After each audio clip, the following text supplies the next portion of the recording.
Period হয়েছে, please আজ আমার সাথে ওসব করেন না। আজ আমাদের বাসর রাত, আজ রাতে করতেই হবে। না না প্লিজ, জোর করবেন না। পিরিয়ড অবস্থায় বিয়ের সাজে বসে আছে ১৩ বছরের ছোট্ট বালিকা নাইমা। হঠাৎ করেই তার পিরিয়ড শুরু হয়ে গেল। নাইমা পিরিয়ডের অসহ্য যন্ত্রণায় পেটে হাত দিয়ে কাতরাতে থাকে। নাইমার চোখ থেকে অঝরে পানি পড়ছে। মেয়েটা কাউকে কিছু বলতেও পারছে না। নাইমা এমন অবস্থা দেখে তার মা শিউলি বেগম এগিয়ে আসে। শিউলি বেগম নাইমার মাথায় হাত রেখে বলল, মা, কি হয়েছে তোর? নাইমার সামনে সবাই বসে আছে, তাই নাইমা কোনো উত্তর না দিয়ে তার ঠোঁট দিয়ে নিচের ঠোঁট চাপ দিয়ে ব্যথা সহ্য করার চেষ্টা করে। ব্যাপারটা শিউলি বেগম কিছুটা বুঝতে পারে। সে নাইমাকে নিয়ে অন্য ঘরে চলে যায়। ঘরে নিয়ে শিউলি বেগম নাইমাকে বলল, কিরে, তোর কি কিছু হয়েছে নাকি? তখন নাইমা বলল, মা, আমার পিরিয়ড শুরু হয়েছে, পেটে অসহ্য ব্যথা করছে, আমি এইভাবে বিয়ে করতে পারবো না, তুমি একটু বোঝার চেষ্টা করো। শিউলি বেগম বুঝতে পারে ব্যাপারটা, কিন্তু তার তো কিছুই করার নেই। সে চাইলেও বিয়েটা ভেঙে দিতে পারে না। হঠাৎ করে শোনা যায় বর এসেছে। বর এসেছে কথাটা শুনে নাইমা আঁতকে উঠল। তার মনের ভিতর ভয় ঢুকে গেল। নাইমা কান্না করতে করতে তার মাকে বলল, মা, তুমি বিয়েটা ভেঙে দাও প্লিজ, আমি এই অবস্থায় বিয়ে করতে পারবো না। তখনই ঘরে চলে আসে নাইমার বাবা মিজান সাহেব। মিজান সাহেব ঘরে এসে দেখে নাইমা কান্না করছে। তখন মিজান সাহেব নাইমার দিকে এগিয়ে আসে আর বলতে থাকে, মারে, মেয়েদের আসল ঠিকানা হলো তার শ্বশুর বাড়ি। সব মেয়েদের এটা মেনে নিতে হয়। মিজান সাহেব আসল ঘটনাটা বুঝতে পারেনি। নাইমা তার বাবাকে কিছু বলতেও পারছে না। বাবাকে সে কি করে বলবে তার কি হয়েছে? তখন শিউলি বেগম মিজান সাহেবকে নিয়ে অন্য রুমে চলে গেল আর তাকে সবকিছুই খুলে বলল। মিজান সাহেব এমন কথা শুনে অবাক হয়ে গেল, কিন্তু কি করা যায় সে বুঝতে পারছে না। মিজান সাহেব অনেকক্ষণ চেয়ারের উপর বসে থেকে ভাবতে থাকে, আর যদি এখন বিয়েও ভেঙে দেয় তাহলে তো আর কেউ নাইমাকে বিয়েও করবে না। সবাই ভাববে নাইমার কোনো সমস্যা আছে, আর নানাজন নানান কথা বলবে। তাই মিজান সাহেব সব চিন্তা বাদ দিয়ে তার স্ত্রীকে বলল, তোমার মেয়েকে বিয়ের জন্য প্রস্তুতি নিতে বলো। এই কথা বলে মিজান সাহেব চলে গেল। শিউলি বেগম তার স্বামীর এমন ব্যবহার দেখে মোটেও অবাক হলো না, কারণ সে জানে মিজান সাহেব যেটা বলে সেটাই করে। তারপর শিউলি বেগম নাইমার রুমে চলে যায়। অন্যদিকে দেখা যায় নাইমার হবু স্বামী রাকিব বরযাত্রী নিয়ে নাইমাদের বাসায় চলে আসছে। মিজান সাহেব সবাইকে এনে প্যান্ডেলের ভিতরে বসালো। রাকিব এই বিয়ের জন্য মোটেও প্রস্তুত ছিল না। এক কথা বলতে গেলে তাকে জোর জবরদস্তি করেই বিয়ে করানো হচ্ছে। রাকিবের বাবা মা জোরে করেই তাকে বিয়ে দিচ্ছে। মিজান সাহেব সবার সাথে কথা বলে পরিচয় হয়ে নিল। এইদিকে নাইমার মা তার রুমে এসে দেখে নাইমা বসে আছে। নাইমা তার মাকে দেখে বলল, মা, বাবা কি বললো, বিয়েটা কি ভেঙে দিয়েছেন? না মা, তোর বাবাকে তো চিনিস, তিনি এক কথার মানুষ। যা কিছু হয়ে যাক, তিনি তার কথা নড়চড় হতে দেবে না। মা, তোমার কেন এত তাড়াতাড়ি আমার বিয়েটা দিতে চাইছো? আমি কি তোমাদের কাছে অনেক বোঝা হয়ে গিয়েছি? আমার তো এখন পড়াশোনা করার বয়স, আমি এই বয়সে কিভাবে এই সংসার সামলাবো? বাবাকে বলো না বিয়েটা ভেঙে দিতে, আমি এই বিয়ে করতে চাই না মা। আবার এইদিকে আমার এই অবস্থা, আমি কিভাবে এইসব অন্য একটা লোককে বলবো? মা, তুমি কিছু একটা করো প্লিজ। আমি আর কি বা করতে পারি? চিন্তা করিস না, সব ঠিক হয়ে যাবে। মা, একটা কাজ করো, আমাকে তোমরা গলা টিপে মেরে ফেলো। আমার আর এসব ভালো লাগছে না। আমি বুঝতে পারছি তোমরা আমাকে তাড়াতে চাইছো, তাই না?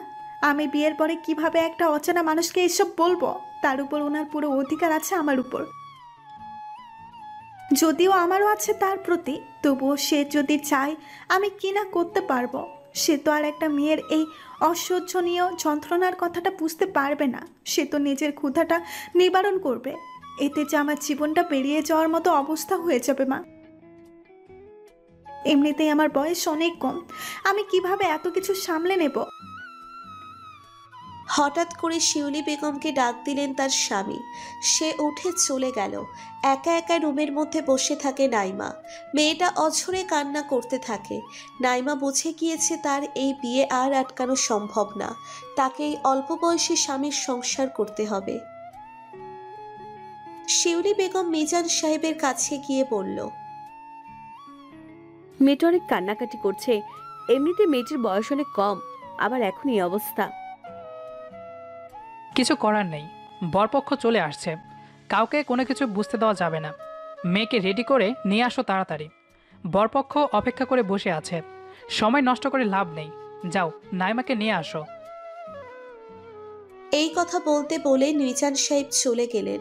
কিছুক্ষণ পরে নাইমাকে নিয়ে প্যান্ডেলের ভিতরে চলে আসলো। নাইমাকে খুব সুন্দর করে সাজানো হয়েছে। ছোট্ট মেয়েটাকে অসাধারণ সুন্দরী লাগছে।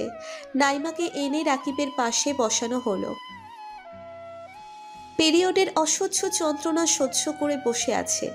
একটু পর পর পেটে হাত দিচ্ছে নাইমা। তারপর ইসলামিক নিয়মে তাদের বিয়ে হয়ে গেল। বিয়ের সব কাজ শেষ করে এখন কোণে বিদায় করার সময় হয়ে গিয়েছে। নাইমা তা মাকে জড়িয়ে ধরে কান্না করতে থাকে। শিউলি বেগম তার মেয়েকে সান্ত্বনা দিয়ে বলল, মা, কান্না করিস না, আমাদের কথা মনে পড়লে চলে আসিস। এটাই তো নিয়ম। সব মেয়েদের বিয়ের পর আসল ঠিকানা হলো তার স্বামীর বাড়ি। আমিও তো আগে অন্য বাড়ির মেয়ে ছিলাম, দেখবি কিছুদিন পরে সব ঠিক হয়ে যাবে। তারপর মিজান সাহেব নাইমাকে রাকিবের হাতে তুলে দিয়ে বলল, বাবা, নাইমা আমার একমাত্র মেয়ে, তুমি ওকে দেখে রেখো। এই কথা বলতে বলতে মিজান সাহেবের চোখ দিয়ে পানি পড়তে শুরু করলো। নাইমা তার বাবাকে জড়িয়ে ধরে কান্না করতে থাকে। কিছুক্ষণ পরে নাইমাকে নিয়ে তার শ্বশুর বাড়ির দিকে রওনা দিল। 30 মিনিটের মধ্যে রাকিবের বাড়িতে পৌঁছে গেল। দেখতে দেখতে রাত হয়ে গেল। গাড়ি রাত 12টা ছুঁই ছুঁই, কিন্তু রাকিব এখনো বাসর ঘরে আসেনি। একটা রুমের মধ্যে একা একা বসে আছে নাইমা। প্রায় 1 ঘন্টা পার হয়ে গেল নাইমাকে বাসর ঘরে এনে বসিয়ে রেখেছে, কিন্তু রাকিবের আসার কোনো নাম নেই। এইদিকে নাইমার মনে ভিতরে অজানা ভয় আর পিরিয়ডের অসহ্য যন্ত্রণা নিয়ে বসে আছে। শরীরটাও ভালো লাগছে না। মনে এতটা আশঙ্কা থাকতো না যদি না শরীরটা ভালো থাকতো। আতঙ্কটা ক্ষণে ক্ষণে বেড়েই চলেছে। অচেনা একজন মানুষ, তার উপর ওনার পুরো অধিকার আছে আমার উপর। সে যদি চাই আমি কি না করতে পারবো। সে তো আর একটা মেয়ের এই অসহ্যনীয় যন্ত্রণার কথাটা বুঝতে পারবে না। সে তো নিজের ক্ষুধাটা নিবারণ করবে। এতে যে আমার জীবনটা বেরিয়ে যাওয়ার মতো অবস্থা হয়ে যাবে। এসব ভাবতেই নাইমার ভয় যেন বেড়েই যাচ্ছে। হঠাৎ করে কারোর আসার শব্দ শুনে বুঝতে আর বাকি রইল না রাকিব আসছে। দরজার শব্দ শুনেই নাইমার বুকের ভিতর কেঁপে উঠল। ভয়ে তার পুরো শরীর কাঁপতে থাকে। অবশেষে সব অপেক্ষার অবসান ঘটিয়ে বাসর ঘরে প্রবেশ করল রাকিব। বধূর সাজে 13 বছরের ছোট্ট বালিকাটি মাথায় বড় একটি ঘোমটা দিয়ে বসে আছে। ভয়ে সে নড়াচড়া করার মতো শক্তিটুকুও হারিয়ে ফেলেছে। কিছুক্ষণ পর বরের বেশে রাকিব রুমে প্রবেশ করলো। সে রুমে দরজা লক করতেই দেখলো মেয়েটি ঈষৎ কেঁপে উঠল। সব জল্পনা কল্পনার অবসান ঘটিয়ে রাকিব বাসর ঘরে প্রবেশ করলো। রাকিবের হাতে একটা ব্যাগ ছিল। রাকিব ব্যাগটা নাইমার দিকে দিয়ে বলল, এটা তোমার জন্য। আর কতক্ষণ এই মোটা শাড়িটা পরে থাকবে? চেঞ্জ করে নাও এবার। এই কথা বলে রাকিব ওয়াশরুমে চলে গেল ফ্রেশ হওয়ার জন্য। রাকিব চলে যাওয়ার পরে নাইমা ব্যাগটা হাতে নিয়ে খুলে দেখে একটা সুতির 1 পিস জামার সাথে একটা প্লাজো, সাথে একটা প্যাকেট করা জিনিস। প্যাকেট খুলে দেখে যে একটা ন্যাপকিনের প্যাকেট। কিছুক্ষণ নিস্তব্ধ হয়ে বসে রইল নাইমা। মাথায় কিছুই আসছে না। লোকটা বুঝলো কি করে? নাইমার মাথায় শুধু এটাই ঘুরপাক খাচ্ছে। কিছুক্ষণের মধ্যে রাকিবও ফ্রেশ হয়ে বাহিরে আসলো আর খাটের এক কোণে বসে বসে ফোন টিপছে। কেউ কোনো কথা বলছে না। একটু পরে নাইমা লাজুক কণ্ঠে বলল, আপনি জানেন কিভাবে যে আমার এটা লাগবে? রাকিব একটা মুচকি হাসি দিয়ে বলল, আসলে আমি অনেক আগেই বুঝতে পেরেছিলাম, যখন তোমাকে আমার পাশে বসানো হয়েছিল। আমি তখনই তোমার অস্থিরতা দেখেই বুঝতে পেরেছি। ও, বাট অস্থিরতার তো অন্য কারণও থাকতে পারে, তাই না? বাট বারবার পেটে হাত দেওয়ার কারণ তো আর অন্য কিছুই হতে পারে না। রাকিবের কথা শুনে নাইমা তো পুরোই অবাক হয়ে গেল। নাইমা মনে মনে ভাবতে থাকে, লোকটা তার এত কিছু খেয়াল করলো, অথচ সে বুঝতেও পারেনি। নাইমাকে চুপচাপ থাকতে দেখে রাকিব বলল, ভয় পাওয়ার কিছু নেই, তুমি আমার স্ত্রী। আর সব থেকে বড় কথা হলো, কারো ভালো স্বামী হতে গেলে আগে ভালো বন্ধু হতে হয়। তুমি আমার কাছে তোমার সব কিছু শেয়ার করতে পারো, কোনো সমস্যা হবে না। নাইমা রাকিবের কথা শুনে একটু খুশি হলো। তার ভিতরে ভয় কাজ করছে। রাকিব নাইমাকে বলল, নাম কি তোমার? মেয়েটি কাঁপা কাঁপা কণ্ঠে বলল, জি, আমার নাম নাইমা। রাকিব বুঝতে পারল নাইমা ওকে প্রচণ্ড ভয় পাচ্ছে। তাই সে নাইমার ভয় দূর করার জন্য বলল, মাথায় এত বড় একটা ঘোমটা টেনে রেখেছো কেন? লজ্জায়? নাইমা আগের মতোই কাঁপা কাঁপা কণ্ঠে বলল, জি জি না। তাহলে এমন জড়সড় হয়ে মাথায় ইয়া বড় একটা ঘোমটা টেনে বসে আছো কেন? নর্মাল ড্রেস পরে নাও। নাইমা তবু আগের মতোই বিছানার এক পার্শ্বে গুটিসুটি মেরে বসে রইল। মেয়েটা খুব ভয় পাচ্ছে, ভয়ে কোনো কথাও বলছে না। নাইমার এমন আচরণে এবার রাকিবের কিছুটা হাসি পেল, কিন্তু সে হাসি চেপে রেখে বলল, ভয় নেই, আমি তোমায় স্পর্শ করব না। তুমি নির্দ্বিধায় ড্রেস চেঞ্জ করে এসে ঘুমাতে পারো। রাকিবের কথায় যেন নাইমা প্রাণ ফিরে পেল। সে গুটি গুটি পায়ে ওয়াশরুমে গেল ড্রেস চেঞ্জ করতে। কিছুক্ষণ পরে নাইমা ড্রেস চেঞ্জ করে এসে খাটের এক কোণে বসে রইল। নাইমার মন থেকে ভয় অনেকখানি কেটে গেল। রাকিব নাইমাকে বলল, এই রাতটা আমাদের জন্য শ্রেষ্ঠ একটা রাত। এই রাতটা স্পেশাল করে রাখতে পারি। আজ আকাশে খুব সুন্দর চাঁদ উঠেছে, সাথে তারাও জ্বলছে। চলো আমরা ছাদে গিয়ে গল্প করি। নাইমা মনে মনে খুব খুশি হয়ে বলল, চলুন, আপনাকেও আমার কিছু বলার আছে। ছাদের এক কোণে দুজনে বসে আছে। রাকিব নাইমাকে বলল, আজ আকাশ ও চাঁদকে যতটা সুন্দর লাগছে, তার চেয়ে বেশি সুন্দর লাগছে তোমাকে। ঠিক যেন আমার স্বপ্ন পরি, যাকে আমি চেয়েছিলাম জীবনে, তাকে আমি পেয়েছি। তোমার রেশমি কালো চুলগুলো যদি খুলে দিতে তাহলে আরও ভালো লাগতো। রাকিবের মুখে এমন কথা শুনে নাইমা খুব লজ্জা পেয়েছে। খুশিতে মনটা ভরে উঠেছে। সে চুলগুলো খুলে দিল, হালকা বাতাসে উড়ছে চুলগুলো। রাকিব সেই সৌন্দর্য অপলকে উপভোগ করছে। আজ থেকে তোমার আমার নতুন জীবন শুরু। এতদিন তুমি ছিলে একটা বাড়ির মেয়ে, আর আজ থেকে তুমি একটা বাড়ির বউ, একজনের স্ত্রী। আজ থেকে তোমার জীবন কাটানো অন্যরকমভাবে শুরু করতে হবে। তোমার হাতে তুলে দেওয়া হলো একটা সংসারের চাবিকাঠি। আজ থেকে তোমার অনেক দায়িত্ব। নাইমা, তুমি ভয় পেও না।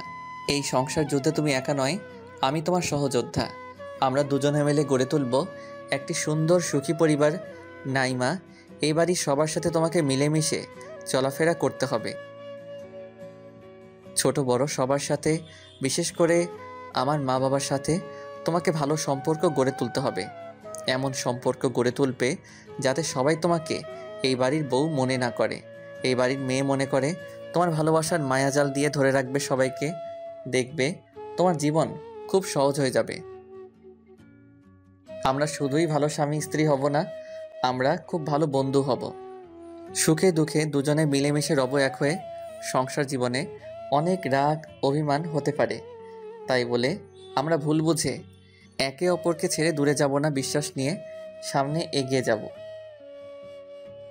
অল্প রাগ, হালকা অভিমান, মাঝে মাঝে একটু ঝগড়া, অটুট বিশ্বাস আর অফুরন্ত ভালোবাসায় ভরপুর থাকবে আমাদের জীবন। আপনি আমার উপর বিশ্বাস রাখবেন, আমার পাশে থাকবেন, ভালোবাসা দিয়ে সুখ দুঃখে বুকে আগলে রাখবেন। আজ থেকে এই সংসারের দায়িত্ব আমার। নিজের মনের মতো সাজিয়ে আপন করে নিব এই সংসারকে। আমি আপনার ভালোবাসায়, আল্লাহর রহমতে, সবার দোয়াতে এই সংসারকে সব সময় সুখী রাখতে চেষ্টা করব। তোমার কথা শুনে আমার মন ভরে গেল। এবার তোমার কথা বলো। আমাকে খুব ভালোবাসতে হবে, কখনো অবহেলা করতে পারবেন না। আপনার বুকে ঠাঁই দিবেন আমাকে। আমি আপনাকে খুব শাসন করব, জ্বালাবো আপনাকে। অনেকটা অগোছালো থাকতে হবে, আমি গুছিয়ে দেব। আপনার কাছ থেকে আমি বেশি কিছু চাই না। আমার ছোট্ট ছোট্ট আবদারগুলো পূরণ করলে আমি খুশি হব।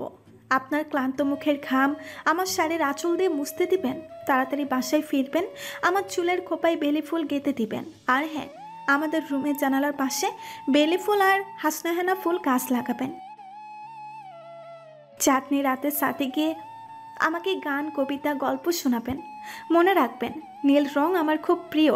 আর হ্যাঁ, জন্মদিন, বিবাহ বার্ষিকীতে আমাকে শুভেচ্ছা জানাতে ভুলবেন না। মাঝে মাঝে আমাকে নিয়ে বেড়াতে যেতে হবে। নদীর তীরে হাতে হাত রেখে হাঁটতে হবে। বৃষ্টির দিনে কিন্তু আমাকে নিয়ে ভিজতে হবে। আর বেশি কিছু বলতে চাই না, বাকিটা আপনার ভালোবাসা দিয়ে বুঝে নেবেন। আমি আপনার সব কিছুতেই বিরাজ করতে চাই। আমি শুধু আপনার হব, আপনি শুধু আমার হবেন। আমি আমার কল্পনাতে, আমার স্বপ্নে, আমার মনের মাঝে এই রকম মেয়ে সাজিয়ে রেখেছিলাম। তুমি সেই আমার স্বপ্নের রাজকুমারী, আমার সুখের বৃষ্টি, আমার বাহুডোরে বুকের মাঝে সারা জীবন শুধু তুমি রবে। আপনি আমার স্বপ্ন পুরুষ, যাকে নিয়ে আমি স্বপ্ন সাজিয়েছি। আপনার তরে নিজেকে মেলে দিতে চাই। রাকিব নাইমার কপালে চুম্বন এঁকে দিয়ে বুকে জড়িয়ে নিল। একে অপরকে খুব শক্ত করে ধরে আছে। কিছুক্ষণ পরে দুজনেই ঘুমিয়ে পড়ে। সকালে কারোর চিৎকার চেঁচামেচি শুনে ঘুম ভেঙে গেল নাইমার। সে চোখ খুলে তাকিয়ে দেখে রাকিব তার পাশে নেই। নাইমা তাড়াতাড়ি করে উঠে ফ্রেশ হয়ে বেরিয়ে আসলো নিজের রুম থেকে বের হতেই নাইমার কানে একটা আওয়াজ ভেসে আসলো। কথাটা বলছিল নাইমার শাশুড়ি। নাইমার শাশুড়ি একটা মধ্যবয়সী মহিলার সাথে কথা বলছে। মহিলাটি বলল, তোমার ছেলের বউ কই? তাকে তো দেখতে পাচ্ছি না। মনে হয় পরিপরি ঘুমাচ্ছে। মনে হয় বড়লোক বাড়ির মেয়ে। সকাল 9টা বাজে, এখনো ওঠে নাই। মনে হয় বাসার কাজ করার জন্য সে কাজের লোক নিয়ে আসছে। এখনকার বউগুলো এমনই হয়, কি আর বলবো। নাইমা কথাগুলো শুনেও না শোনার ভান করে তার শাশুড়ির দিকে এগিয়ে আসতে থাকে। নাইমার শাশুড়ি নাইমাকে দেখে পাশের মহিলাকে বলল, আইতেছে নবাবের বেটি। মুখ ভেঙচি দিয়ে কথাটা বলল। তারপর নাইমাও ওনাদের সামনে এসে সালাম দিল। তারপর তারা কিছুক্ষণ কথা বলল। মহিলাটা নাইমাকে বলল, নতুন বউ এত লেট করে ঘুম থেকে ওঠা ঠিক না। উনি এমন আরও কিছু কথা বলে চলে গেল। নাইমার শাশুড়ি সালমা বেগম মোটেও তেমন একটা ভালো না। সালমা বেগম নাইমাকে বলল, আমার জন্য একটু চা করে নিয়ে আসো তো বৌমা। নাইমা চা বানাতে চলে গেল রান্নাঘরে, কিন্তু কোথায় কি রাখা আছে সে কিছুই জানে না। এই বাড়িতে আজ নাইমার প্রথম দিন। কোথায় কি আছে তার পক্ষে এসব জানার কথাও না। তারপরেও সে খুঁজতে থাকে। এসব খুঁজতে খুঁজতে একটা সময় নাইমার হাতের সাথে ধাক্কা খেয়ে একটা চায়ের কাপ পড়ে ভেঙে যায়। নাইমা মনে মনে অনেক ভয় পেয়ে গেল। সালমা বেগম কিছু পড়ে ভেঙে যাওয়ার শব্দ শুনে তাড়াতাড়ি করে রান্নাঘরে ছুটে আসেন, আর এসে দেখে এই অবস্থা। এইদিকে নাইমা অনেক ভয় পেয়ে আছে। সালমা বেগম বলল, কিভাবে ভেঙে গেল এটা? মা, আমি খেয়াল করিনি, আমার হাতের সাথে লেগে কাপটা পড়ে ভেঙে গেল। প্রথম দিন এই অবস্থা, বাকি দিন কি করবে আল্লাহই ভালো জানে। ঠিকঠাকভাবে কি কাজ করতে পারো না? সামান্য একটু চা বানাতে বললাম, এর জন্য এত কিছু? নাইমা মাথা নিচু করে দাঁড়িয়ে আছে। সালমা বেগম নাইমাকে আরও অনেক কথা বলে চলে গেল। একটু পরে নাইমা নিচের রুমে গিয়ে মন খারাপ করে বসে থাকে। অনেকক্ষণ পরে রাকিব বাসায় ফিরে আসে। রাকিব বাসায় এসে দেখে নাইমা মন খারাপ করে বসে আছে। রাকিব নাইমার পাশে বসে নাইমাকে জিজ্ঞেস করলো, কি হয়েছে তোমার? মন খারাপ কেন? কই মন খারাপ, ঠিক আছে আমি। আপনি ঘুম থেকে কখন উঠলেন? আমি তো সকাল 7টায় ঘুম থেকে উঠে গিয়েছি। কেন, কি হয়েছে? কিছু হয়নি, আপনি আমাকে ডাকেন নাই কেন? আসলে অনেক রাতে ঘুমালে, তাই ভাবলাম আরও কিছুক্ষণ ঘুমাও, তাই আর ডাক দিলাম না। আচ্ছা, আমি ফ্রেশ হব। আর হ্যাঁ, আমরা বিকালে ঘুরতে যাব, ঠিক আছে?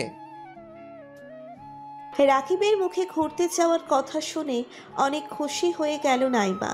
ফ্রেশ হয়ে রাকিব বের হয়ে আসলো ওয়াশরুম থেকে।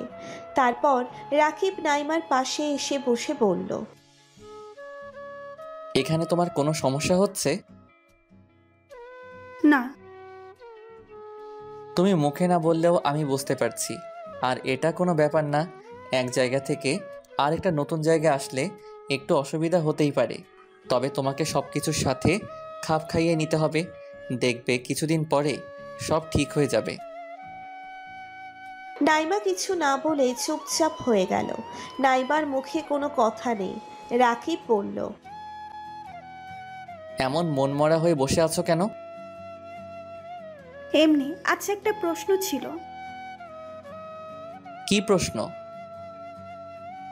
আপনি কি বিয়ের আগে আমার ব্যাপারে সব খোঁজ খবর নিয়েছিলেন? না, আমি বিয়ের আগে তোমাকে দেখিও নি। কেন? কারণ আমি বিয়ের জন্য প্রস্তুত ছিলাম না, আর আমি বিয়ে করতে রাজিও ছিলাম না, তাই এত কিছু দেখি নাই। মা বাবা জোর করে আমাকে বিয়ের জন্য রাজি করিয়েছে, তাই তাদের ইচ্ছেতেই আমি বিয়ে করার জন্য রাজি হলাম। পরে তোমাকে প্রথমবার দেখেই আমি মনে মনে অনেক খুশি হলাম। খুশি হলেন কেন? কারণ আমি যেমন মেয়ে চেয়েছিলাম তুমি ঠিক তেমনই। তোমাকে প্রথম দেখেই ভালো লেগে যায়। তবে তুমি সত্যি সবার থেকে অনেক আলাদা। তোমার বয়স কম হলেও তোমার কথায় চলাফেরায় ম্যাচুরিটি একটা ভাব আছে। তোমার কথা শুনলে কেউ বলবে না তোমার বয়স এত কম। তোমাকে নিয়ে আমি আমার জীবন আলোকিত করতে চাই। আমাদের এই সংসার আমাদের সাজাতে হবে। অনেকক্ষণ দুজনে মিলে অনেক কথা বলতে থাকে। রাকিবের কথা শুনে নাইমা রাকিবের প্রতি দুর্বল হয়ে পড়ছে। তারা নিজেদের মধ্যে কথা শেষ করে রাকিব বাহিরে চলে গেল। নাইমা নিজের রুমে বসে রইল। সালমা বেগম নাইমার রুমে এসে দেখে সে রুমের ভিতরে শুয়ে আছে। নাইমা তার শাশুড়িকে দেখে তাড়াহুড়ো করে উঠে বসে গেল। সালমা বেগম নাইমাকে বলল, সারাদিন শুয়ে থাকলে তো হবে না, বাসায় অনেক কাজ আছে, ওইগুলোও তো করতে হবে। আমি আসছি মা। আর একটা কথা, কি কথা মা? তুমি সারাক্ষণ রাকিবের পাশে পড়ে থেকো না, তার সাথে সময় কম কাটানোর চেষ্টা করবে। সারাক্ষণ রুমের ভিতরে বসে থাকবে না, আর রাকিবের সাথে যত পারো কম সময় কাটাবে। সালমা বেগম একজন শাশুড়ি হয়ে ছেলের বউকে কিভাবে এসব বলতে পারে? অনি এমন একটা মানুষ, তার মুখে কোনো কিছুই আটকায় না। আর মনে হচ্ছে রাকিবের সাথে নাইমাকে সালমা বেগম সহ্য করতে পারছে না। না হলে নিজের ছেলের বউকে কেউ কিভাবে এসব বলতে পারে? সালমা বেগমের কথা শুনে নাইমা নিশ্চুপ হয়ে আছে। একে তো নতুন বউ, সেই জন্য কিছু বলতেও পারছে না। সব কিছুই মাথা নিচু করে মেনে নিচ্ছে। এই ঘটনার পরে দেখতে দেখতে বিকেল হয়ে আসলো। তখন রাকিব নাইমাকে বলল, রেডি হয়ে নাও, আমরা বের হব। না হলে আমাদের ফিরতে ফিরতে অনেক রাত হয়ে যাবে। আমি যাব না, আমার ভালো লাগছে না, আপনি যেতে পারেন। কেন, কি হয়েছে তোমার? শরীর খারাপ নাকি নাইমা? না, আমি ঠিক আছি। তাহলে যাবে না বলছো কেন? তখন তো বললে যাবে। আমার মনে হচ্ছে তোমার শরীর খারাপ দেখি আমি। এই কথা বলে রাকিব নাইমার কপাল হাত দিবে এমন সময় নাইমা রাকিবের হাত এক ঝটকা দিয়ে সরিয়ে দিল। রাকিব অবাক হয়ে তাকিয়ে রইল নাইমার দিকে। নাইমা বলল, আমাকে স্পর্শ করবেন না। আমাকে স্পর্শ করার অধিকার আমি আপনাকে দেইনি এখনো। ভুল করেও আমাকে স্পর্শ করতে আসবেন না। আমাদের কাগজে কলমে বিয়ে হলেও আমি আপনাকে মন থেকে স্বামী হিসেবে এখনো মেনে নেইনি। আশা করি আমার থেকে দূরে থাকার চেষ্টা করবেন। নাইমার কথা শুনে অবাক হয়ে তাকিয়ে আছে রাকিব। তার মুখ থেকে কোনো কথা বের হচ্ছে না, আর সে বুঝতেও পারছে না নাইমা তার সাথে এমন ব্যবহার করছে কেন। হঠাৎ নাইমার এমন ব্যবহার দেখে অবাক হয়ে গেল রাকিব। রাকিব বুঝতে পারছে না হঠাৎ করে কি এমন হলো যে নাইমা এমন ব্যবহার করছে। সকালে তো সব কিছু ঠিকঠাক ছিল, তাহলে হঠাৎ করে এমন করছে কেন? আমি কি কোনো ভুল করেছি, নাকি এমন কিছু বলছি যার জন্য সে রাগ করেছে? কিন্তু এসব কোনো কিছুই তো করেনি রাকিব। তাহলে এসবের কারণ কি? রাকিব নাইমকে, কি হয়েছে তোমার আমাকে বলবে একটু প্লিজ? কি হবে আমার? কিছুই হয়নি। তুমি আমার সাথে যাবে বলে আমি সব কিছু ঠিক করে আসলাম। হঠাৎ করে না করে দিলে কিভাবে হবে? হয়তো তোমার মন খারাপ তাই এমন করছো আমার সাথে। চলো দেখবে মন ভালো হয়ে গেছে। রাকিব নাইমাকে অনেক বুঝিয়ে অবশেষে রাজি করিয়ে নিল। এই সময় কোথায় যাচ্ছিস তোরা? মা, নাইমাকে নিয়ে একটু বের হলাম, আর কিছু শপিং করতে হবে। সালমা বেগম মুখে একটা হাসি নিয়ে বলল, ঠিক আছে যা, সাবধানে যেও। তারপর নাইমা আর রাকিব বের হয়ে গেল। তারা বের হওয়ার সাথে সাথে সালমা বেগমের মুখের হাসিটা গায়েব হয়ে গেল। রাকিব নাইমাকে নিয়ে ঘুরতে যাওয়াটা ভালোভাবে মেনে নিতে পারেনি। সালমা বেগম তাদের দুজনকে একসাথে দেখতেই পারে না। রেগে মেগে তারপর তিনি তার রুমে চলে গেল। অন্যদিকে রাকিব আর নাইমা রিকশার জন্য অপেক্ষা করে দাঁড়িয়ে রইল। অনেকক্ষণ হয়ে গেল, কিন্তু রিকশা এখনো তারা পাচ্ছে না। তখন নাইমা বলল, চলেন এইভাবে দাঁড়িয়ে না থেকে আমরা হাঁটা শুরু করি। হাঁটার মধ্যে রিক্সা পেলে আমরা উঠে যাব। নাইমার কথা শুনে দুজনেই হাঁটা শুরু করে দিল। হাঁটতে হাঁটতে রাকিব বলল, আচ্ছা তোমার পছন্দের খাবার কি? নাইমা বলল,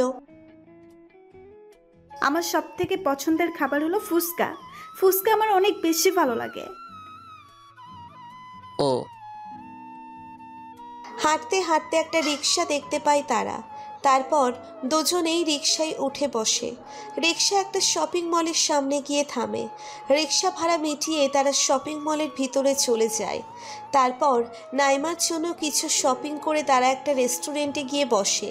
তাদের নিজেদের মতো খাবার সার্ভ করে। তারপর তাদের সামনে তাদের খাবার চলে আসে। তবে নাইমার মন এখনো খারাপ।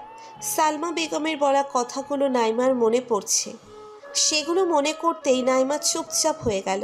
খাবার সামনে রেখেও খাবার খাচ্ছে না। তবে নাইমার মন এখনো খারাপ। সালমা বেগমের বলা কথাগুলো নাইমার মনে পড়ছে। সেগুলো মনে করতেই নাইমা চুপচাপ হয়ে গেল। খাবার সামনে রেখেও খাবার খাচ্ছে না। রাকিব নাইমাকে দেখে বুঝতে পারে নাইমা কোনো কিছু নিয়ে চিন্তিত। তখন রাকিব বলল, নাইমা, তুমি খাবার খাচ্ছ না কেন? খাবার তো ঠান্ডা হয়ে যাচ্ছে। রাকিবের বলা কথা নাইমার কান অবধি যায়নি, যেহেতু অন্যমনস্ক হয়ে সালমা বেগমের কথা ভাবছে। রাকিব এইবার একটু জোরেই কথা বলল। তখন নাইমা বলল, কি হয়েছে? তোমার কি হয়েছে বলো তো? তখন থেকে খেয়াল করছি তুমি অন্যমনস্ক হয়ে কি যেন ভাবছো। কি হয়েছে? কোনো সমস্যা হলে আমাকে জানাতে পারো। না, কিছু হয়নি। তারপর রাকিব আর কোনো প্রশ্ন করল না। তারা দুজনেই খাবার খেয়ে একটা নদীর পাড়ে চলে গেল। নদীর পাড়ে যেতেই তাদের পুরো শরীর শীতল হয়ে উঠল। ঠান্ডা ঠান্ডা পরিবেশ, আর বাতাস আসছে। দুজনেই হাঁটতে থাকে, কিন্তু কেউ কোনো কথা বলছে না। নদীর পাড়ে এসে নাইমার মন কিছুটা ভালো হয়ে গেল। রাকিব নাইমার দিকে তাকাতেই দেখে বাতাসের সাথে নাইমার চুলও হাওয়ায় ভাসছে। খুব সুন্দর লাগছে নাইমাকে। হঠাৎ করে নাইমা একটা ফুচকার দোকান দেখে নিজের অজান্তেই এই প্রথম সে রাকিবের হাত ধরে ফেলল। নাইমার হাতের ছোঁয়ায় রাকিব শিউরে ওঠে। নাইমা ব্যাপারটা বুঝতে পারে আর সে রাকিবের হাত ছেড়ে দিয়ে সরি বলে এক দৌড়ে চলে গেল ফুচকার দোকানের দিকে। আর এই দিকে বেচারা রাকিব তার হাতের দিকে তাকিয়ে আছে। নাইমা একা একা ফুচকা খাচ্ছে, খেতে খেতে 2 প্লেট খাইছে। তাও সে রাকিবকে জিজ্ঞেস করলো না সে খাবে কিনা। তারপর খাওয়া দাওয়া শেষ করে তারা বাসায় চলে গেল। বাসায় গিয়ে ফ্রেশ হয়ে রাকিব বাসা থেকে বের হয়ে চলে গেল। একটু পরে সালমা বেগম নাইমার রুমে আসে। সালমা বেগমকে দেখেই নাইমা খাটের ওপর থেকে নেমে দাঁড়িয়ে গেল। নাইমা বলল, মা, কিছু লাগবে নাকি? কিছু লাগবে না। তোমাকে আমি কি বলেছিলাম ভুলে গেলে? তোমাকে না বলছি রাকিবের সাথে কম মিশতে? জি, আমি ওনার সাথে যেতে চাইনি, উনি আমাকে জোর করেই নিয়ে গিয়েছে। সব বুঝি আমি, তুমি না চাইলে রাকিব কোনোভাবেই নিতে পারে না। যাই হোক, ওয়াশরুমের ভিতর কিছু জামা কাপড় রেখে এসেছি, এসব একটু ধুয়ে রেখে দিও। সালমা বেগমের কথা মতো নাইমা সব জামা কাপড় ধুয়ে রেখে নিচের রুমে চলে যায়। আবার নাইমাকে বসে থাকতে দেখে সালমা বেগম বলল, এইভাবে শুয়ে বসে থাকলে বাসার কাজকর্ম কে করে দিবে? তোমার বাবা এসে করবে? সালমা বেগমের কথা শুনে নাইমা রেগে গিয়ে বলল, আপনাদের বলার সেটা আমাকে বলবেন, আমার বাবাকে কেন টানেন? আমার বাবাকে নিয়ে কোনো কথা বলবেন না। বাবার জন্য যদি এত টান হয়, বাসার কাজ ফেলে রেখে সারাদিন রুমে বসে থাকো কেন? বাসায় কি তোমার আম্মু তোমাকে কিছুই শিখায়নি? আল্লাহই জানে তোমাকে কোন পরিবার থেকে তুলে নিয়ে আসছে।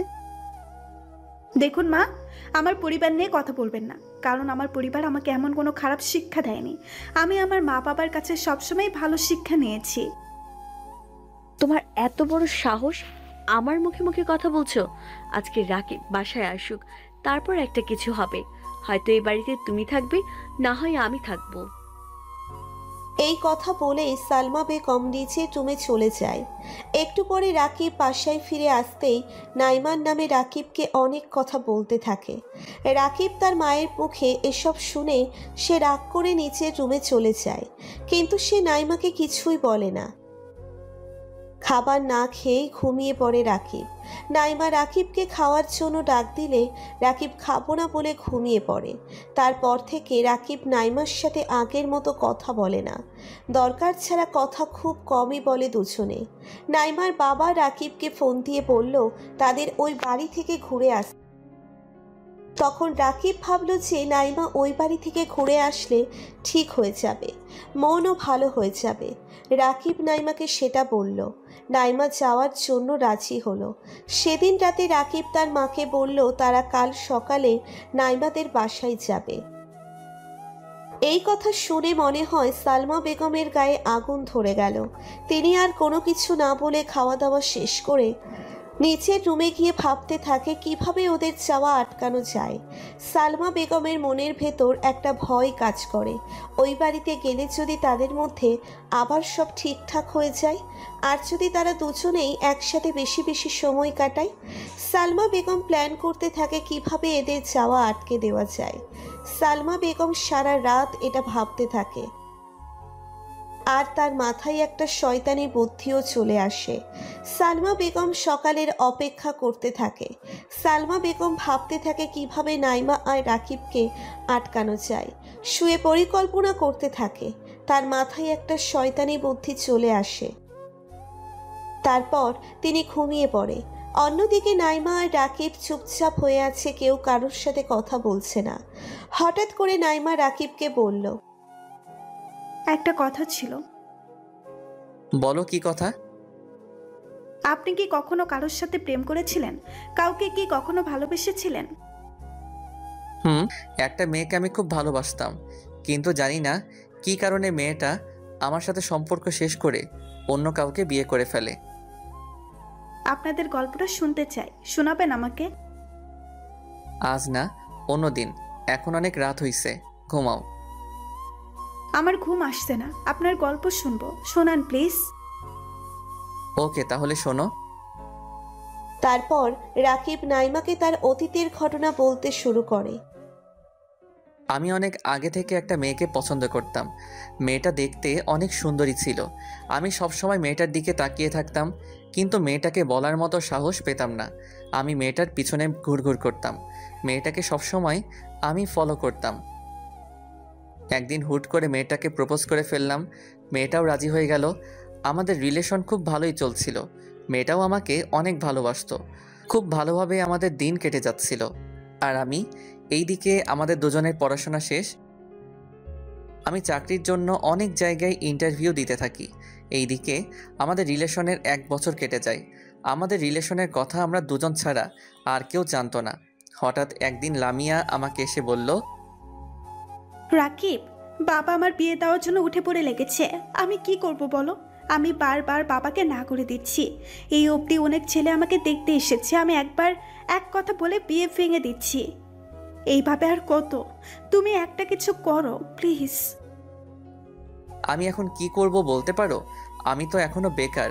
অনেক জায়গায় চাকরির ইন্টারভিউ দিচ্ছি, কিন্তু কিছুতেই আমার চাকরি হচ্ছে না। প্লিজ আমাকে আরও কিছুদিন সময় দাও। আমি তো সময় দিতে পারবো, কিন্তু আমার বাবাকে আমি কি বলবো? না হলে তুমি তোমার বাবা মাকে নিয়ে আমাদের বাসায় আসো। আমি এখন কিভাবে যাব? আমি গিয়ে তোমার বাবাকে বলবো আমি বেকার, আপনার মেয়েকে আমি বিয়ে করতে চাই, এসব বলবো নাকি? তারপর আমার এসব কথা শুনে তোমার বাবা তোমাকে আমার হাতে তুলে দিবে। আমি এত কিছু জানি না রাকিব, তুমি যা করবে তাড়াতাড়ি করবে, আমাদের হাতে সময় খুব কম। আচ্ছা, আমি দেখছি কি করা যায়। তারপর লামিয়া আর কিছু না বলে তার বাসায় চলে গেল। একটু পরে আমি আমার বাসায় চলে গেলাম। রাতের খাওয়া দাওয়া শেষ করে আমি ঘুমাতে চলে গেলাম। বালিশের উপরে মাথা রাখতেই লামিয়ার কথা মনে পড়ে গেল। শুয়ে শুয়ে ভাবতে থাকলাম কি করব আমি এখন, আমার কি করা উচিত? একদিকে নিজের ভালোবাসার মানুষের কথাও কাউকে বলতে পারছি না। কোন মুখে বলবো আমি একটা মেয়েকে ভালোবাসি, তাকে আমি বিয়ে করতে চাই? যেখানে আমার খাওয়া দাওয়া সব কিছু আমার পরিবার দেখে, সেখানে আমি আরেকজনের কথা কিভাবে বলি? কিছুই ভালো লাগছে না আমার। এসব ভাবতে ভাবতে দেখি লামিয়া কল দিয়েছে। ঘড়ির দিকে তাকিয়ে দেখি রাত 1টা বাজে। এই সময় লামিয়া আবার কল কেন দিল? এসব ভাবতেই কল কেটে গেল। আবার কল দিল লামিয়া। আমি আর দেরি না করে কল রিসিভ করলাম। লামিয়ার কল রিসিভ করতেই লামিয়া কান্না ভেজা গলায় বলে উঠল, রাকিব, কিছু একটা করো প্লিজ, না হলে আমার আর কিছুই করার থাকবে না। কান্না করছো কেন? কি হয়েছে তোমার? আব্বু আমার বিয়ে ঠিক করে ফেলছে, আগামী শুক্রবার আমার বিয়ে। লামিয়ার মুখে এমন কথা শুনে যেন আমার মাথায় আকাশ ভেঙে পড়ল। আমি স্তব্ধ হয়ে গেলাম। কি বলবো কিছুই বুঝতে পারছি না। মনে হচ্ছে আমার চারপাশ অন্ধকার হয়ে আসছে। বুকের ভেতরটা চিনচিন করে উঠছে। চুপ হয়ে আছো কেন? আমি তোমাকে ছাড়া অন্য কাউকে নিজের স্বামী বলে মেনে নিতে পারবো না। আমি তোমার সাথে দেখা করতে চাই। কাল বিকালে একটু দেখা করবে প্লিজ? আচ্ছা ঠিক আছে। এখন রাখলাম, কান্না করো না, সব ঠিক হয়ে যাবে। আচ্ছা। তারপর ফোন রেখে দিলাম। আমার চোখের পানি টলমল করছে। আমি কি করব কিছুই বুঝতে পারছি না। এতদিন চেষ্টা করার পরেও আমি একটা চাকরি জোগাড় করতে পারিনি। আমার ভাগ্যটা এত খারাপ হবে ভাবিনি আমি। ঘুমানোর চেষ্টা করেও ঘুমাতে পারছি না। কিছুতেই চোখে ঘুম আসছে না। লামিয়ার মুখটা বারবার ভেসে উঠছে। রাতটা কিভাবে কেটে গেল বুঝতে পারিনি। পরের দিন লামিয়ার সাথে দেখা করতে চলে গেলাম। দেখি লামিয়া আমার আগে এসে বসে আছে। লামিয়াকে দেখে আমার খুব খারাপ লেগে উঠল। মেয়েটির চোখ পুরো ফুলে আছে। দেখে বোঝা যাচ্ছে মেয়েটা সারা রাত কান্না করে কাটিয়ে দিয়েছে। লামিয়ার কাছে যেতেই লামিয়া আমাকে শক্ত করে জড়িয়ে ধরে কান্না করে দিল।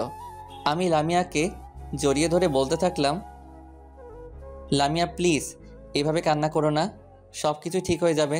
বিয়ে তো ঠিক হয়েছে মাত্র, বিয়ে তো আর হয়ে যায়নি। আমাদের হাতে 5 দিন সময় আছে। এই 5 দিনে তুমি কি করবে শুনি? দেখি কি করতে পারি। কিছু একটা তো করতে হবে আমাকে। তুমি এখন বাসায় চলে যাও। আমি তোমাকে রাতে কল দিয়ে বলবো সব কিছুই। ঠিক আছে, কিন্তু যা করবে খুব তাড়াতাড়ি করবে। হুম। তারপর লামিয়া তার বাসায় চলে যায়, আমিও আমার বাসায় চলে গেলাম। বাসায় যেতে যেতে ভাবলাম আম্মুকে সব কিছুই বলবো, কারণ আমার আম্মু আমাকে অনেক ভালোবাসে। আমি জানি আমার আম্মু আমাকে ঠিক বুঝবে। তারপর আমি বাসায় গিয়ে আম্মুর রুমে চলে গেলাম। আম্মুকে গিয়ে বললাম, আম্মু তোমার সাথে আমার কিছু জরুরি কথা আছে। কি কথা বল? আম্মু, আমি কাল থেকে আব্বুর সাথে ব্যবসা করব। কি ব্যাপার রাকিব, যাকে এত করে বলেও দোকানে পাঠানো যায় না, আর তার মুখে এমন কথা? আম্মু, তোমাকে আমার আরও কিছু কথা বলার আছে। তারপর আমি আম্মুকে লামিয়ার কথা সব বললাম।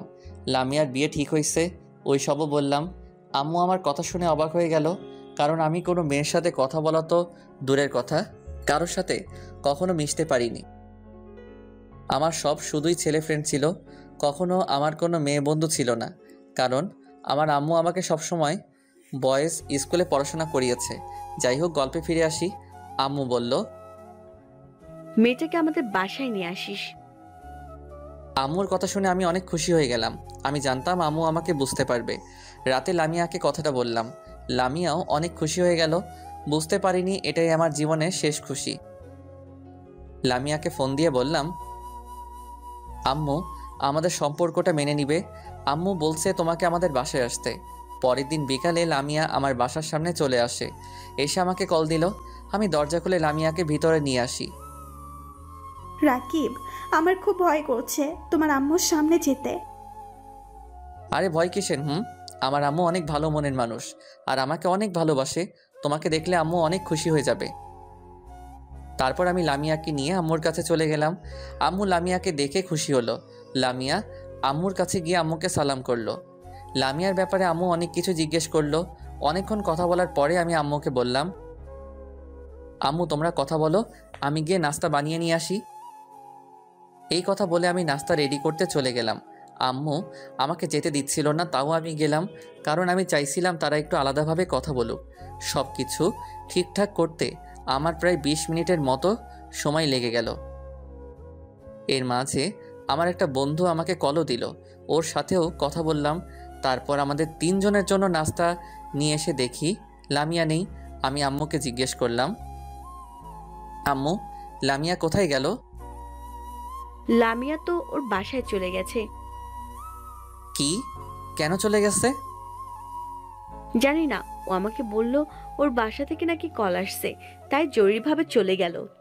আমি বলেছিলাম তোর সাথে দেখা করে যেতে, কিন্তু ও আমার কথা না শুনেই চলে গেছে। আচ্ছা ঠিক আছে, আমি দেখছি কি হয়েছে। তারপর আমি নিজের রুমে গিয়ে আমার ফোনটা বের করে লামিয়াকে কল দিলাম, কিন্তু ওর ফোন অফ। বারবার কল দিতে থাকি, তাও ফোন অফ দেখায়। বুঝতে পারলাম না ওর কি এমন হলো যে ফোন অফ করে রাখলো। নিজের মনকে অনেকভাবে সান্ত্বনা দিতে থাকি, হয়তো ফোনের চার্জ শেষ তাই অফ হয়ে গিয়েছে। তাও বারবার কল দিয়েই যাচ্ছি। রাতে খাওয়া দাওয়া শেষ করে এসে আবার কল দিলাম, এখনও ফোন অফ। খুব চিন্তা লাগছে, কি হয়েছে ওর? এইভাবে কেটে গেল অনেক দিন, এখনও লামিয়ার ফোন অফ। আমি যেন পাগলের মতো হয়ে যাচ্ছি। এইভাবে 15 দিন পার হয়ে যায়। একদিন আমি রাস্তা দিয়ে হেঁটে যাচ্ছিলাম, তখন হঠাৎ করে লামিয়াকে দেখি একটা ছেলের সাথে। আমি তাড়াতাড়ি করে লামিয়ার কাছে চলে গেলাম, আর লামিয়াকে শক্ত করে জড়িয়ে ধরে বললাম, লামিয়া তুমি এতদিন কোথায় ছিলে? তোমার ফোন অফ, তোমার সাথে কোনোভাবে যোগাযোগ করতে পারছিলাম না।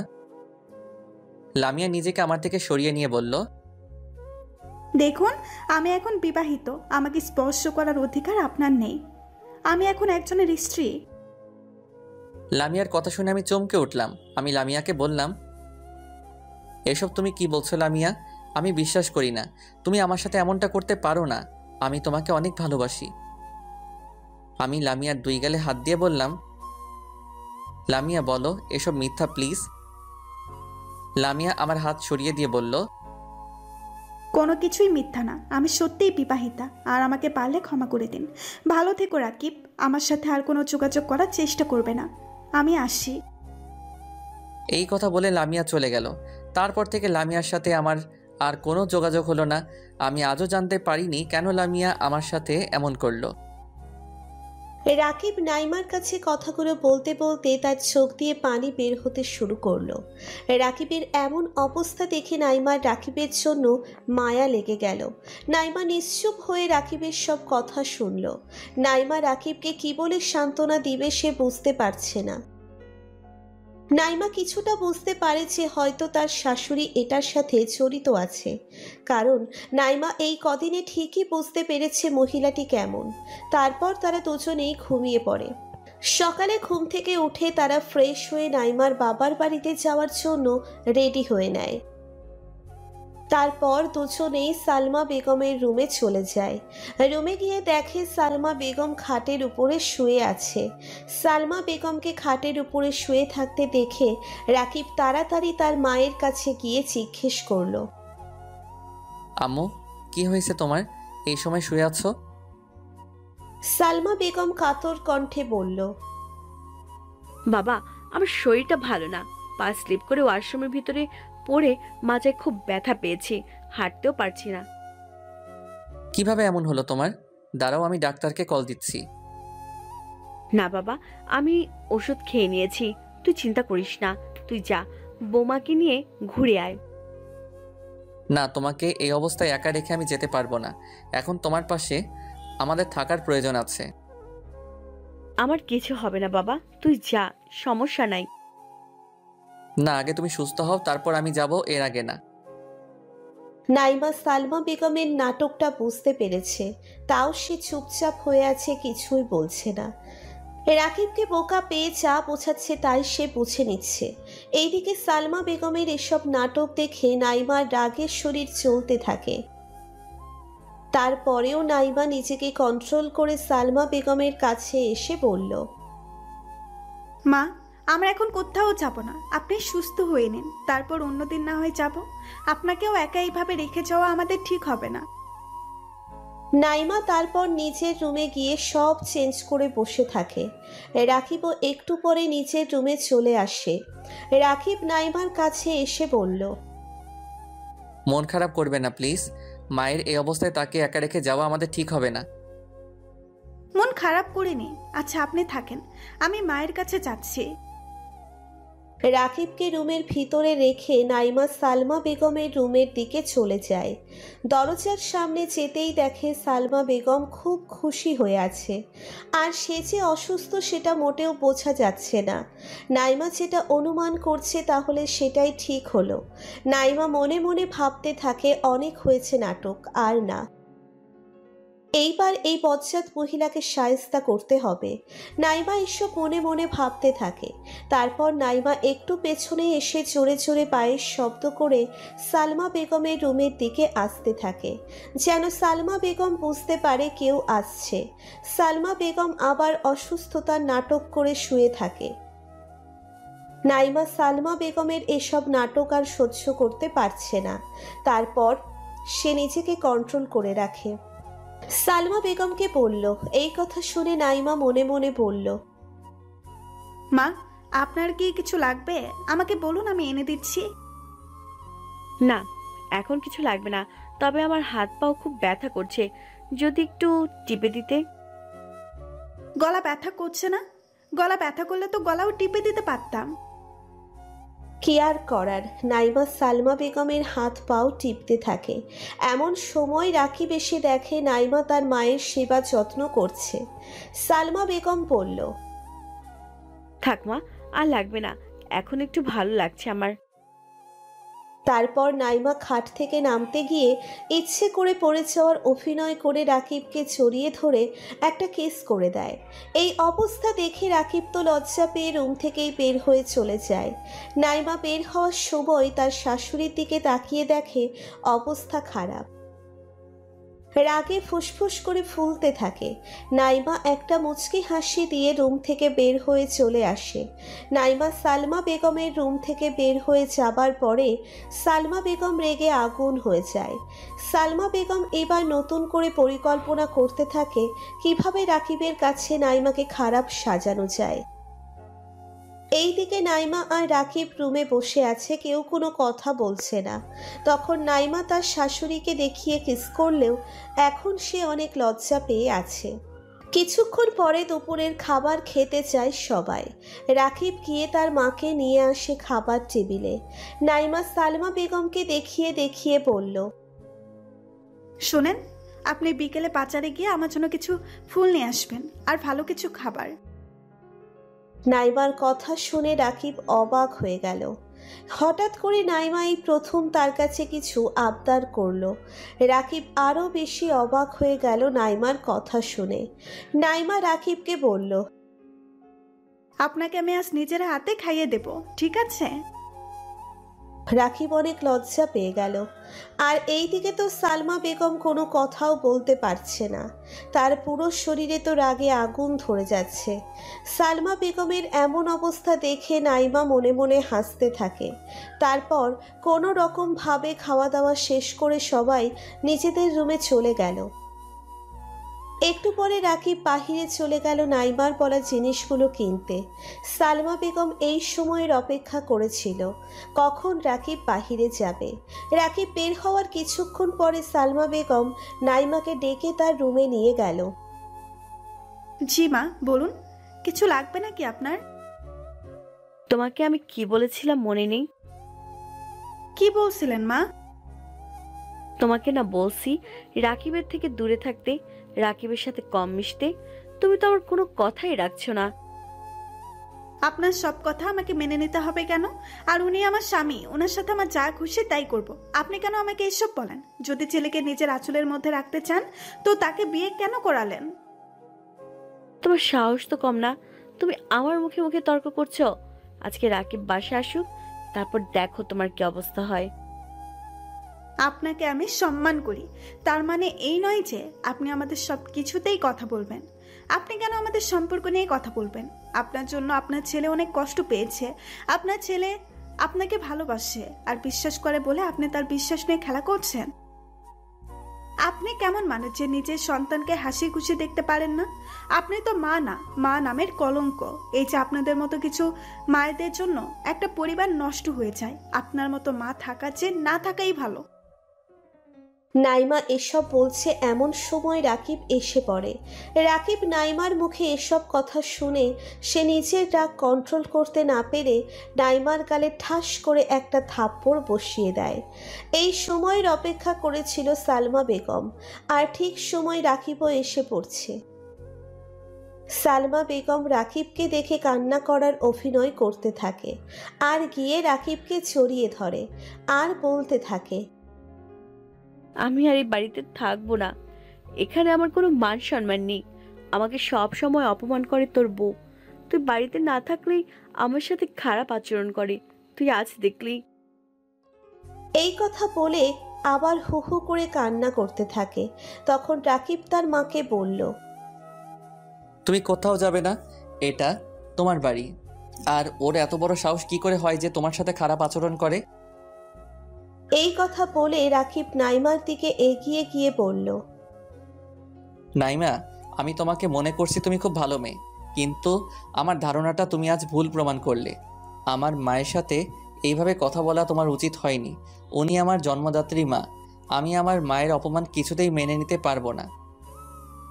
আমি আমার এই মায়ের জন্য পৃথিবীর আলো দেখতে পেয়েছি, আর তুমি আমার সেই মায়ের সাথে এমন খারাপ ব্যবহার করেছো। মায়ের কাছে তুমি এক্ষুনি ক্ষমা চাও।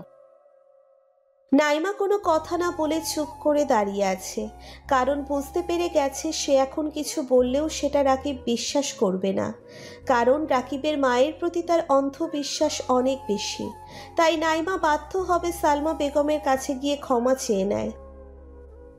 সালমা বেগম নাইমার দিকে তাকিয়ে একটা মুচকি হাসি দেয়। নাইমা কিছু না বলে মন খারাপ করে নিচের রুমে চলে যায়। রাকিব তার মাকে বলতে থাকে, আম্মু, তুমি মনে কষ্ট নিও না। ও তো তোমার মেয়ের মতোই। আর ও এখনো অনেক ছোট, তাই কার সাথে কিভাবে কথা বলতে হবে বুঝতে পারিনি। তুমি ওকে ক্ষমা করে দিও। বাবা, আমি বোমাকে নিজের মেয়ের মতোই দেখি। আর তুই তো জানিস আমি তোকে কতটা ভালোবাসি। কিন্তু বাবা, বৌমা তোর সামনে আমার সাথে ভালো আচরণ করলেও তুই যখন বাসায় থাকিস না, আমার সাথে বাজে ব্যবহার করে। আমি তোকে কিছু বলি না, কারণ আমি চাই না তোদের মধ্যে আমার জন্য কোনো ঝামেলা হোক। আমি আর কয়দিন বা বেঁচে থাকবো। আমি তো চাই তোদের নিয়েই সুখে শান্তিতে কয়েকটা দিন বেঁচে থাকতে। আম্মু তুমি এসব কি বলছো? আজকের পর থেকে আর কখনো নাইমা তোমার সাথে খারাপ আচরণ করবে না। তুমি এখন রেস্ট করো একটু, আমি আসছি। এই কথা বলে রাকিব রুম থেকে বের হয়ে যায়। রাকিব রুম থেকে বের হওয়ার পরে সালমা বেগম তার চোখের পানি মুছে একটা মুচকি হাসি দিয়ে মনে মনে বলল, মেয়েটা এখনো আমাকে চিনতে পারেনি আমি কেমন মানুষ। এইদিকে রাকিব রাগ করে বাহিরে চলে গেল। দেখতে দেখতে অনেক রাত হয়ে গেল, কিন্তু রাকিব বাসায় ফিরছে না। রাকিবকে নিয়ে চিন্তা করতে থাকে নাইমা। নাইমা বারবার রাকিবকে কল দিতে থাকে, ফোন বেজেই চলেছে, কিন্তু কেউ রিসিভ করছে না।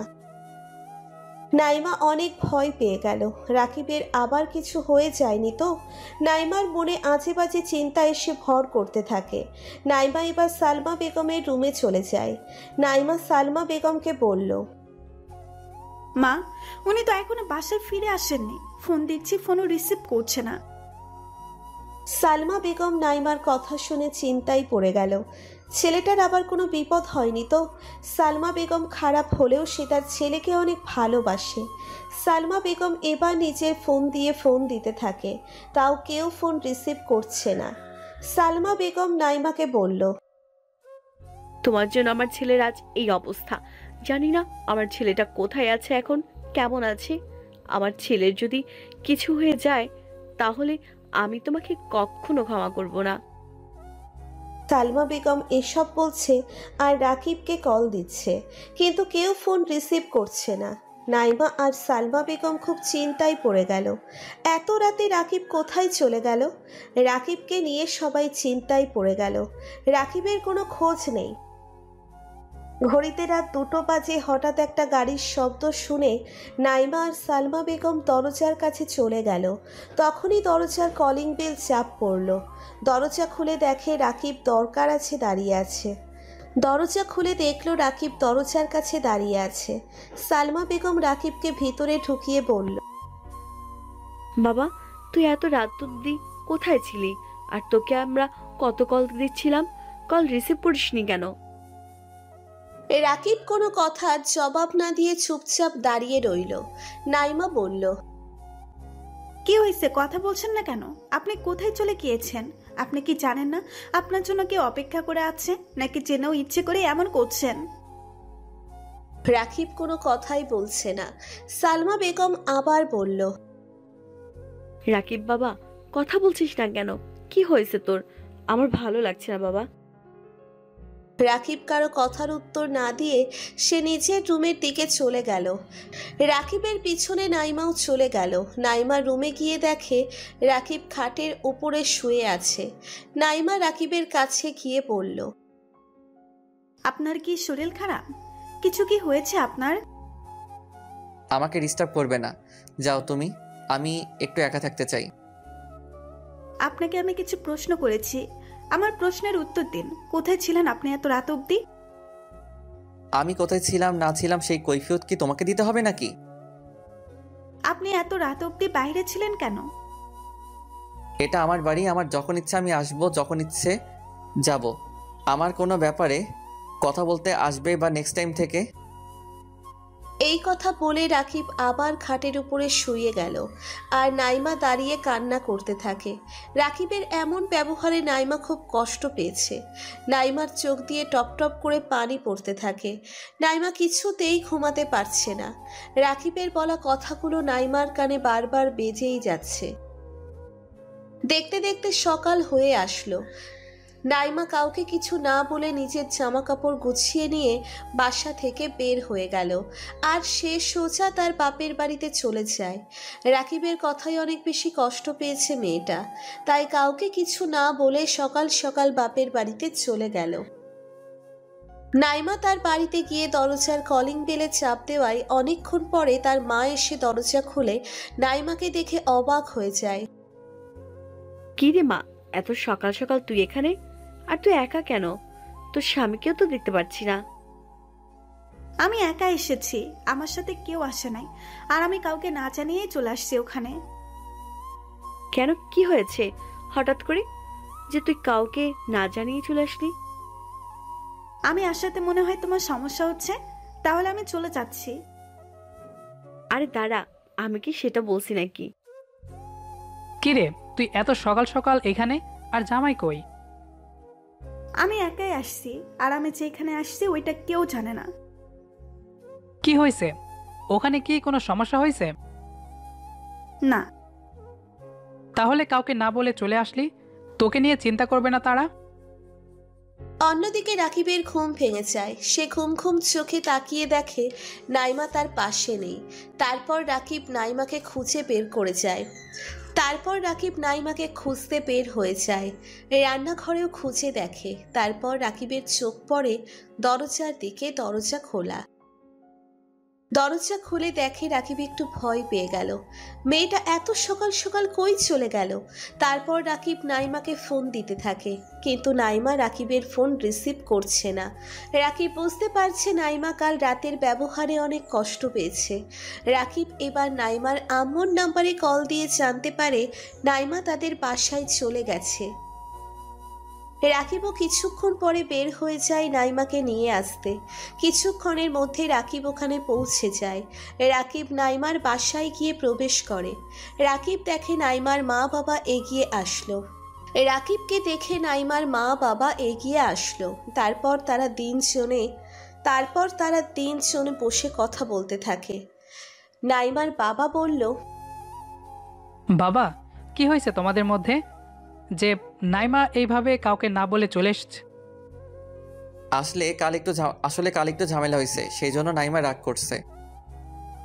নাইমার মা নাইমাকে ডাক দিয়ে নিয়ে আসলো। নাইমা রাকিবের পাশে এসে বসে আর সালমা বেগমের সব কথা সবাইকে বলতে শুরু করে। সবাই তো নাইমার কথা শুনে অবাক। সব থেকে বেশি অবাক হচ্ছে রাকিব। তার মা এসব করতে পারে সে বিশ্বাস করছে না। রাকিব বলল, নাইমা, তোমার হয়তো ভুল হচ্ছে কোথাও। আমার মা এমন করতে পারে না। আমার মা আমাকে অনেক ভালোবাসে। আমি এসব বিশ্বাস করি না। জানি আপনি এটা বিশ্বাস করবেন না। আপনাকে বিশ্বাস করানোর জন্য এই বাড়িতে কিছুদিন থাকতে হবে। আমি রাজি আছি, কিন্তু এসব যদি মিথ্যা হয় তাহলে কি হবে? আপনি আমার কাছে ক্ষমা চেয়েছেন, আমাকে অপরাধী বানাবেন না। তারপর 2 দিন কেটে গেল। অন্যদিকে সালমা বেগম একা একা বাসায়। তার কোনো কিছুই ভালো লাগছে না। সালমা বেগম মনে মনে ভাবছে, আমি কি আমার ছেলেটাকে হারিয়ে ফেললাম? আমার ছেলে কি আর আমার কাছে ফিরে আসবে না? না, আমি গিয়ে ওদের নিয়ে আসব। আমি আমার ছেলেকে ছাড়া থাকতে পারবো না। এইসব ভেবে সালমা বেগম বের হয়ে নাইমার বাসার দিকে চলে যায়। কিছুক্ষণের মধ্যে নাইমার বাসায় পৌঁছে যায় সালমা বেগম। সালমা বেগম দরজার কলিং বেলে চাপ দিতেই নাইমার মা এসে দরজা খুলে দেখে সালমা বেগম। নাইমার আম্মু তাড়াতাড়ি করে সালমা বেগমকে বাসার ভিতরে নিয়ে আসে। একটু পরে নাইমা আর রাকিবও এখানে আসে। সালমা বেগম নিজের ভুল বুঝতে পেরেছে। সালমা বেগম নাইমার কাছে গিয়ে বলল, বোমা, আমি তোমার সাথে অনেক অন্যায় করেছি, তার জন্য আমি সত্যি অনুতপ্ত। আমাকে তুমি ক্ষমা করে দিও। আপনি আপনার ভুল বুঝতে পেরেছেন, সেটাই অনেক। রাকিব নিশ্চুপ হয়ে দাঁড়িয়ে আছে। সে কোনো কিছুই বুঝতে পারছে না। তখন সালমা বেগম রাকিবের দিকে এগিয়ে এসে বলল, বাবা, তুই আমাকে ক্ষমা করে দিস। আমি তোকে হারিয়ে ফেলার ভয়ে কোনো মেয়ের সাথে মিশতে দেইনি, এবং তোর ভালোবাসার মানুষ লামিয়াকেও আমি তাড়িয়ে দিয়েছিলাম। আমি চাইনি তুই কারো মায়ে পড়ে আমাকে ভুলে যাস। আমি সেজন্য নাইমার সাথেও অনেক অন্যায় করেছি, যেটা আমার মা হয়ে করা উচিত হয়নি। আমি সত্যি অনুতপ্ত। এটা নিয়ে তুই আমাকে ক্ষমা করে দিস বাবা। এই কথা বলে সালমা বেগম কান্না করে দেয়। তখন রাকিব তার মায়ের চোখে পানি মুছে দিয়ে বলল, মা, তুমি আমার মা। আমি তোমাকে সত্যি অনেক ভালোবাসি। আর আমার জীবনে যেই আসতো না কেন, সবসময় তুমি আমার মাথার উপরে থাকতে। আর তোমার উপরে আমার কোনো রাগ অভিমান নেই মা। তারপর সালমা বেগম রাকিবকে জড়িয়ে ধরে কান্না করতে থাকে। তারপর নাইমাকে নিচের দিকে ডেকে এনে ছেলে আর ছেলের বউকে জড়িয়ে ধরে দুইজনের কপালে চুমু খায় সালমা বেগম। তারপর থেকে তাদের জীবন খুব ভালোভাবে চলতে থাকে। এটি শিক্ষামূলক গল্প। গল্পটি আপনাদের কাছে কেমন লেগেছে অবশ্যই জানাবেন। নিয়মিত গল্প শুনতে আমাদের পেজটি ফলো করুন ও ইউটিউব চ্যানেলটি সাবস্ক্রাইব করুন। ধন্যবাদ।